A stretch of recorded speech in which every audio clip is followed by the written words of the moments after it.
Olá, meus amigos, sejam bem-vindos ao nosso momento aqui de reflexões. Vou abordar com vocês hoje algo bem interessante que estava lendo sobre a teoria de Carl Gustav Jung. Jung foi considerado o pai da psicologia analítica. Ele desenvolveu a teoria baseada na pesquisa dele. Ele era um psiquiatra suíço, onde ele mostrou que nós estamos num processo de desenvolvimento. E esse processo de desenvolvimento ele culmina com a chamada individuação, que é a harmonização do nosso consciente com o nosso inconsciente, a integração desses dois campos da nossa mente. E Jung tem uma frase que eu achei muito interessante e vou partilhar com os amigos aqui. Ele diz o seguinte: eu sou o que escolho me tornar. Olha bem, meus amigos, como essa frase ela é poderosa.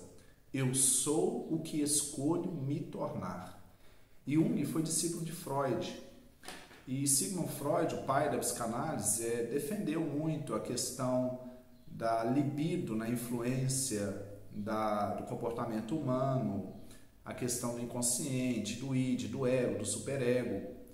E Jung ele bebeu nessa água de Freud, mas ele desenvolveu o seu campo de pesquisa e aprofundou ainda mais em relação à concepção do ser humano.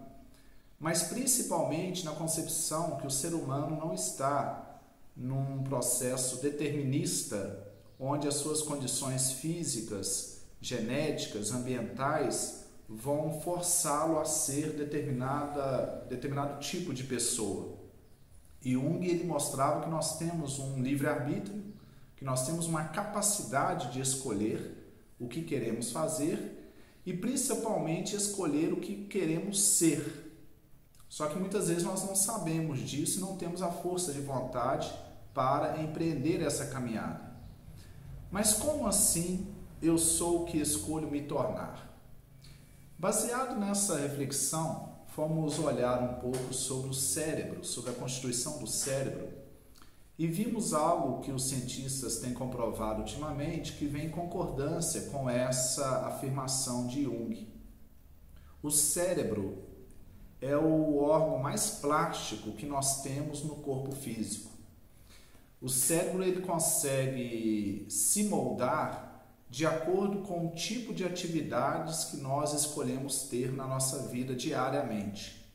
Ele vai criando estruturas de acordo com a atividade que eu escolho exercer. Então, por exemplo, eu resolvo varrer a minha casa todos os dias. Eu nunca varri e de repente eu resolvo varrer a minha casa todos os dias. No início da ação, eu vou ter um pouco de dificuldade, eu vou ter um pouco de falta de destreza, como pessoas que já têm o costume de varrer. Mas à medida que eu varro um dia, no outro dia eu varro de novo, no outro dia eu varro de novo, o meu cérebro vai criando uma estrutura baseada nessa locomoção, nessa coordenação motora que eu uso na hora de varrer, e ele vai se aperfeiçoando nesse ato, nesse hábito, até que depois de alguns dias, semanas, meses, eu vou estar muito apto a exercer essa ação com facilidade, até com prazer. Assim, tudo na nossa vida. Tudo que nós, esse exemplo é um exemplo simples, mas tudo na nossa vida que queremos exercer, o nosso corpo passa a se moldar. À medida que eu vou praticando, que eu vou treinando, o nosso corpo vai se moldando a essa ação. E essa ação é tanto no campo físico, como por exemplo, quem vai à academia, com o tempo começa a criar músculo, começa a criar resistência física, porque o corpo está se moldando àquela prática esportiva. Assim no campo intelectual também. Por exemplo, quem não tem o hábito de ler, se começar a ler um dia um parágrafo, no outro dia mais um parágrafo, no outro dia mais um parágrafo, todo dia ler um pouquinho, o cérebro vai acostumando com aquela prática da leitura. No início vai dar sono, a pessoa vai ter aquela preguiça de ler, muitas vezes não vai entender o que está ali, vai voltar para ler de novo. Mas com o tempo, isso vai ficando cada vez mais fácil. Até que depois de um bom tempo, a pessoa vai ter uma necessidade, muitas vezes, de chegar no final do dia e ler um livro. Uma página, 2 páginas, 10 páginas, 20 páginas. Porque a pessoa condicionou o seu organismo, a sua mente, o seu cérebro a esse tipo de ação.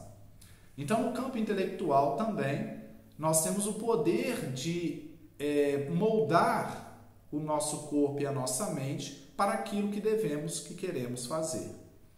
Baseado nisso, a fala de Jung é muito pertinente quando ele fala que eu sou o que escolho me tornar, porque ela sai fora daquela visão muito passiva diante da vida, de achar porque se eu nasci numa família assim, se eu nasci num ambiente, numa comunidade assim, com um corpo assim, com uma mente assim, eu tenho que ser assim. Não. Jung ele mostra que nós temos o poder supremo de transformar o nosso próprio ser a se tornar aquilo que nós achamos que é o melhor para nós. Em termos de ação, em termos de comportamento, em termos de personalidade também. Então, se eu quero me tornar uma pessoa mais generosa, que eu possa começar com ações que vão estimular a minha mente, o meu corpo, a práticas de generosidade. Mas como assim? Eu vou escolher um livro que fala sobre isso. Vou procurar assistir programas que falam sobre a temática da bondade, do altruísmo, do voluntariado, do trabalho em prol do outro sem querer nada em troca. Nas minhas conversas, ao invés de eu cair em conversas deprimentes, negativas, críticas, ácidas, eu vou procurar conversar coisas positivas. Eu vou começar a refletir sobre pessoas na história que se doaram aos outros. Então eu vou alimentar a minha mente, o meu cérebro, o meu ser, desse tipo de informação. E aí eu posso começar a exercitar devagar. Se eu não consigo fazer um trabalho voluntariado, um trabalho voluntário, que eu possa começar a fazer algo pequeno, mas que aquilo, de alguma forma, vai ter um resultado a benefício de alguém. Que eu possa, por exemplo, doar um alimento para uma instituição de caridade, já é alguma coisa. Então eu começo fazendo as coisas pequenas, e aquilo vai estimulando dentro de mim mesmo essas potencialidades internas em fazer o bem. Se eu quero ser um esportista, alguém que pratica corrida, por exemplo, mas eu não tenho uma condição física para isso, que eu comece a caminhar, que eu possa caminhar todos os dias, e aí depois o meu corpo vai se moldando aquilo, daí a pouco eu começo a correr um pouco, até chegar no ponto que eu quero. Se eu quero de repente trabalhar com as pessoas, se eu não tenho muita facilidade em interagir com as pessoas, e eu tenho que começar, eu quero ser uma pessoa mais social, uma pessoa que convive mais, então o que eu devo fazer? Começar a exercitar isso, dentro daquilo que eu já consigo fazer. Então eu vou participar de um grupo de estudo em algum lugar, eu vou começar a sair mais na rua para fazer as coisas, eu vou procurar algum ambiente que me seja agradável, é lógico, que me seja confortável, não algo que vai me desarmonizar, mas algo que eu possa tolerar emocionalmente, mas que eu possa estar desenvolvendo aquilo. E aí, com o tempo, a minha condição interna vai ficando cada vez mais aberta a essa prática. É interessante a gente perceber, meus amigos, que muitas vezes os condicionamentos que nós temos criam muitos entraves para a gente mudar de comportamento. Porque assim como tudo que a gente começa a fazer metodicamente, diariamente, vai se tornando parte do nosso próprio ser, nós temos também um histórico de coisas que nós sempre fizemos, muitas vezes inconsciente, e que criou determinados condicionamentos em nós também. E isso muitas vezes impede da gente fazer, é uma barreira para a gente fazer essa mudança de atitude, de comportamento, de pensamento, de sentimento. Então aí cabe uma perseverança, cabe uma força de vontade, uma continuidade para a gente ir mudando essa estrutura psicológica para aquele tipo de comportamento que nós queremos ter. Então, assim como nós podemos criar novos condicionamentos, nós temos que saber que existem condicionamentos velhos que vão reagir contra. E aí é o tempo e a perseverança que vai fazer a gente chegar ao ponto que nós queremos. Isso acontece muito com a prática da meditação. A meditação, por exemplo, algumas pessoas falam que não conseguem praticar a meditação, porque a mente fica muito agitada, fica o pensamento muito acelerado, e aí nós sempre falamos para as pessoas, todos nós conseguimos, mas vamos começar pelo pouco. Se eu não consigo 10 minutos de meditação todo dia, que eu possa praticar 5 minutos. Se eu não consigo 5 minutos, que eu possa começar a praticar 1 minuto todo dia. E pratica 1 minuto todo dia, 1 semana, 2 semanas, 1 mês. Quando você perceber que você consegue, passa para 2 minutos e continua praticando. Quando você perceber que aquilo já está confortável, passa para 3 minutos, 5 minutos, 10 minutos e assim por diante, até chegar no ponto que você quer. Então, tudo que nós queremos fazer, nós conseguimos, nós temos esse poder. Só que nós temos que começar devagar. Mas aí, olha uma outra questão bem interessante. Quando a gente percebe que muitas vezes nós podemos fazer algo, mas o nosso corpo, devido a um condicionamento antigo, ele reage contra, nesse ponto está a nossa verdadeira liberdade. Estávamos lendo uma obra que uma amiga nos entregou, ela não está aqui, senão eu ia mostrar para vocês. É um diálogo da Monja Coen com o professor Leandro Carnal. Uma obra bem interessante. Me parece que é O Inferno Está Dentro de Nós, ou Somos Nós, alguma coisa assim. E é interessante que na conversa, no diálogo deles, eles estavam falando que a verdadeira liberdade do ser humano é o fato de ele conseguir fazer algo que ele não quer, que ele não gosta. Aí está a verdadeira liberdade. Olha bem que interessante essa reflexão. Às vezes as pessoas acham que liberdade é a pessoa fazer o que quiser. Liberdade é você poder fazer livremente aquilo que você quer, aquilo que você gosta. Não é bem assim. Porque muitas vezes isso que a gente quer superficialmente é aquilo apenas que o corpo quer, é aquilo apenas que o ego quer, mas às vezes não é o que o ser profundo quer, que o eu profundo quer. Muitas vezes as pessoas são levadas para determinados lugares, são levadas para determinadas atitudes, porque todo mundo está indo e a pessoa simplesmente vai seguindo. Mas às vezes não é aquilo que o eu profundo gostaria de estar fazendo. Às vezes o que o eu profundo gostaria de estar fazendo não está de acordo com o que a massa está querendo fazer. Só que o indivíduo muitas vezes não percebe que ele tem esse poder de ir para outra direção, se é isso que a sua consciência pede, que é isso que o seu coração pede. E muitas vezes nós temos tendências dentro de nós que nos levam para esses lugares. E nós queremos mudar essas tendências e transformar em outras tendências. Aí que está a verdadeira liberdade.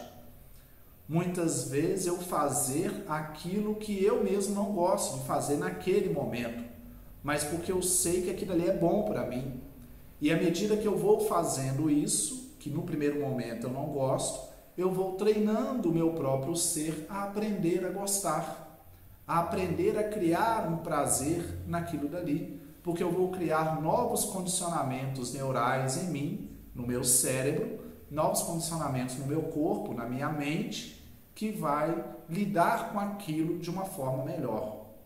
Então veja bem, meus amigos, como nós temos esse poder nas nossas mãos, que é o poder da escolha do caminho que eu quero seguir e da escolha do ser que eu quero ser. Desculpem a redundância, mas da escolha do indivíduo que eu quero ser. Nós podemos ser aquilo que queremos ser. Basta que eu empreenda atitudes, ações que vão forjando dentro de mim mesmo essas novas tendências, esses novos hábitos. E aí sim, segundo Jung, quando a gente começa a assumir as rédeas da nossa própria existência, da nossa própria vida, ou seja, fazer as verdadeiras escolhas, nós vamos integrando campos opostos que estão dentro de nós. Porque todos nós, segundo o nobre psiquiatra referido, nós temos o nosso lado luz e o nosso lado sombra. O nosso lado luz seria as nossas virtudes, as nossas qualidades morais, e o nosso lado sombra seria as nossas limitações, as nossas dificuldades, as nossas fragilidades ainda humanas. E esses dois lados fazem parte de nós. E segundo ele, o processo de individuação é quando a gente consegue integrar esses dois campos. Integrar o céu e o inferno que existe dentro de nós e percebermos que somos um ser único, um ser individuado, que tem as suas próprias características e caminham de acordo com as suas próprias decisões. Nesse sentido, nós realmente entraremos para aquilo que Piaget chamou de autonomia existencial. Psicologicamente é o pensamento autônomo, eu caminhar de acordo com as minhas decisões. E sair da heteronomia, que é essa questão de seguir aquele padrão que é ditado por algo externo, seja a sociedade, seja a religião, o professor, né? Seja a mídia. Não está refém, não está escravo das concepções externas. Não viver como um robô, como um zumbi, seguindo, fazendo as coisas que não é o que a própria alma pede. Então, saindo da heteronomia, saindo da anomia, que é essa questão de apenas também atender aos instintos, e alcançar a autonomia, ou seja, o poder que todos nós temos de fazer as escolhas, de querer viver a vida que nós vivemos. Com sobriedade, com equilíbrio, com respeito ao outro, porque a nossa liberdade vai até chegar à liberdade do outro, né? O nosso direito vai até o limite do direito do outro, com equilíbrio, mas com profunda sinceridade e com profunda clareza de que estamos caminhando o nosso caminho. Então, meus amigos, deixo aqui essas reflexões de Carl Gustav Jung, que eu achei maravilhosa, né? Eu sou o que escolho me tornar. E aí eu faço uma pergunta para você, para mim também, para todos nós. Nós somos aquilo que queremos ser? Nós estamos fazendo aquilo que realmente a nossa consciência, a nossa alma, o nosso coração nos pede para fazer? Nós estamos nos tornando aquilo que queremos nos tornar? Podemos fazer isso. Basta que a gente faça as escolhas que o nosso coração pede, que a nossa consciência profunda pede, não que o nosso ego ou a nossa personalidade superficial tende a fazer as escolhas, a escolher. Não. É importante fazer essa visita interna para saber se estamos escolhendo o nosso caminho. Mas só mais uma dica final, meus amigos. Como nós podemos fazer essa visita interna? Com esse barulho mental que nós vivemos no dia a dia, nós nunca conseguimos fazer essa escolha. Com esse excesso de pensamento, esse barulho, essa história que a mente fica contando o tempo todo, que são os nossos pensamentos compulsivos, condicionantes, nós não podemos, nós não conseguimos fazer essa escolha porque nós não sentimos nem a nós mesmos, não nessa correria do dia a dia, fazendo uma coisa e fazer outra. Para fazermos essa escolha de verdade, é necessário que a gente silencie a mente um pouco. Reserve momentos de solitude, onde nós vamos sentir a nossa própria presença, onde nós vamos acalmando a nossa mente, tranquilizando as nossas emoções e entrando em um estado de silenciamento interno. Nesse momento que a gente silencia internamente, nós entramos num estado de consciência diferente, capaz de visitar o nosso eu mais profundo, o nosso próprio ser.